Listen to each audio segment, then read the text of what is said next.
Hi, I'm Liz Sneddon. Let's have a look at dividing decimals by decimals and some examples.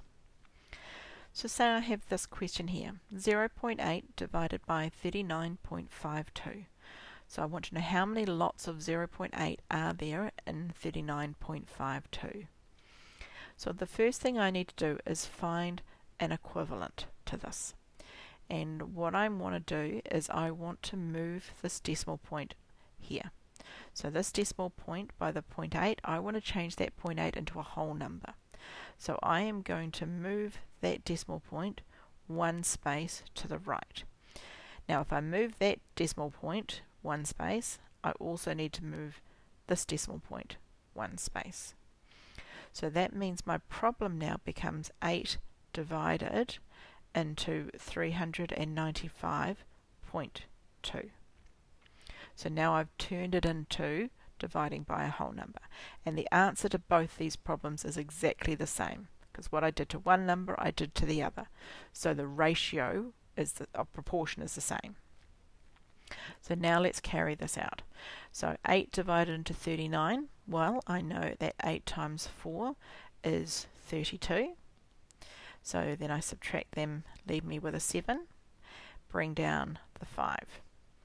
8 into 75, well I know 8 times 9 is 72, so I subtract those to leave me with a 3, and I bring down the last 2.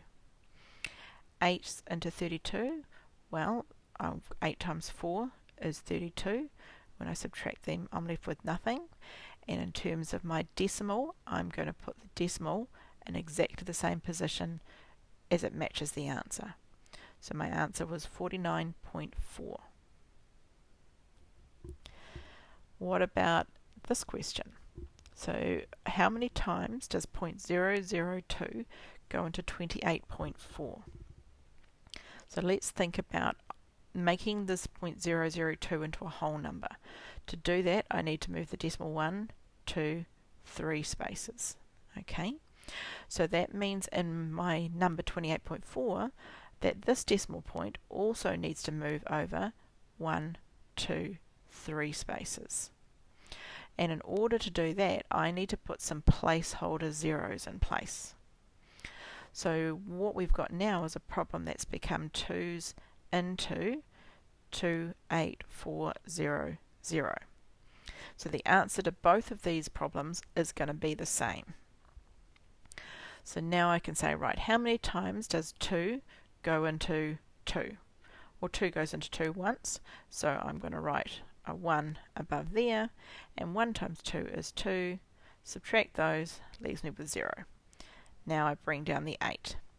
How many times does 2 go into 8? Well, 2 times 4 is 8, so when I multiply that, that gives me 8 with a subtract remainder of 0. Now bring down the 4. How many times does 2 go into 4? 2 times 2 is 4. So then I'm going to do 2 times 2 is 4, subtract them, I'm left with nothing. But then I've got these placeholder zeros, which I'm also going to keep.